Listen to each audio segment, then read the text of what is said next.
Ich grüße dich. Wir haben heute eine 3090 Ti, die versprochene, von MSI auf dem Tisch. Die macht so ein bisschen seltsame Probleme. Der Kunde schildert, dass er ganz normal spielen konnte, 4, 5, 6, 7 Stunden, gar kein Problem. Als er das Spiel ausgemacht hat und dann bei YouTube irgendwas gucken wollte oder auf irgendeiner Internetseite, hat er einen Blackscreen bekommen. Rechner startete sich neu, dann funktionierte die Karte wieder problemlos. Ähm, Dann hat er das gleiche Spiel nach ein paar Stunden oder ein paar Minuten manchmal schon wieder bekommen. Es wurde also immer schneller und schneller und schneller sich wiederholend. Das Problem ist, die Karte ist bestimmt schon 2,5 Wochen bei mir.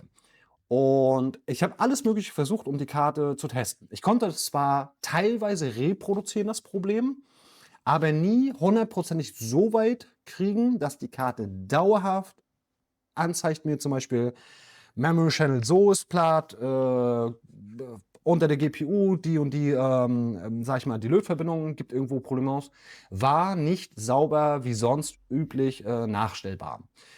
Und dementsprechend, wenn ich mir bei einem Fall nicht zu hundertprozentig sicher bin, dann gebe ich dem Kunden natürlich ein Reparaturangebot, wo wir einfach nicht grob eingrenzen können, sondern dass wir die Hauptkomponenten, die ich aus Erfahrung kenne, dass wir die rebauen. Das heißt, Grafikprozessor, A1, A0 und F1, die drei Memory Chips, die am dichtesten zum PCI-Port sitzen, damit wir dementsprechend, sage ich mal, zu 90, 95% der üblichen Fehlerquellen gleich mit Schlag ausschließen können.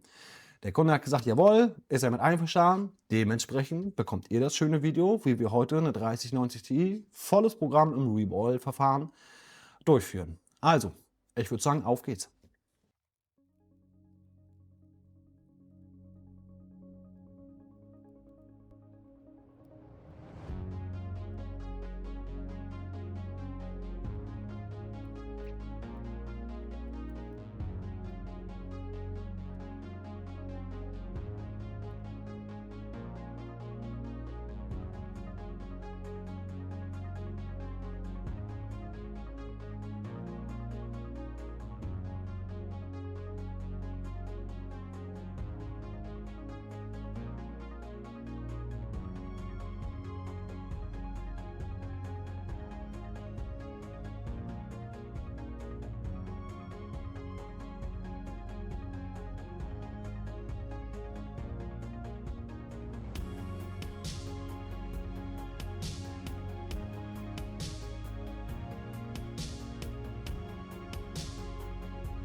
So, wie ihr gesehen habt, auch die MSI RTX 3090 konnten wir retten.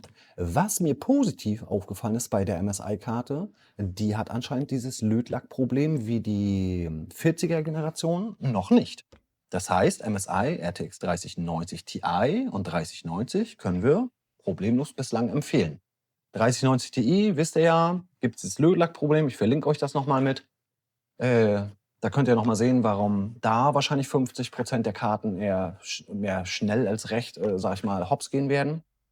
Was mir aufgefallen ist bei der Karte, ich finde, die läuft ein bisschen zu heiß. Deswegen hatte ich die nochmal aufgemacht und wirklich geguckt, ob alle Komponenten okay sind. Aber auch damit läuft sie nach meinem Geschmack sehr, sehr warm. Memory ungefähr so um die 80, 82 Grad. Bei Standard-Lüftereinstellungen muss ich immer dazu sagen, ne? Man könnte den jetzt natürlich höher drehen. Dann würde sie natürlich von den Temperaturen weiter runterkommen. Und Core und also normale GPU-Temperatur und Hotspot haben ein wunderschönes Delta von maximal 10 Grad. Traumhafte Werte. Kennen wir ja auch anders bei AMD zum Beispiel. Manchmal auch gerne 19, 20 Grad. Also von daher, die Karte ist soweit wieder fertig, darf zum Kunden zurück. Sie wird jetzt noch ein paar Stunden bei uns getestet und dann darf sie wieder abfliegen. So, ich hoffe, ihr konntet ein bisschen was lernen. Wir sehen uns beim nächsten Video. Bis dahin, euer Uwe.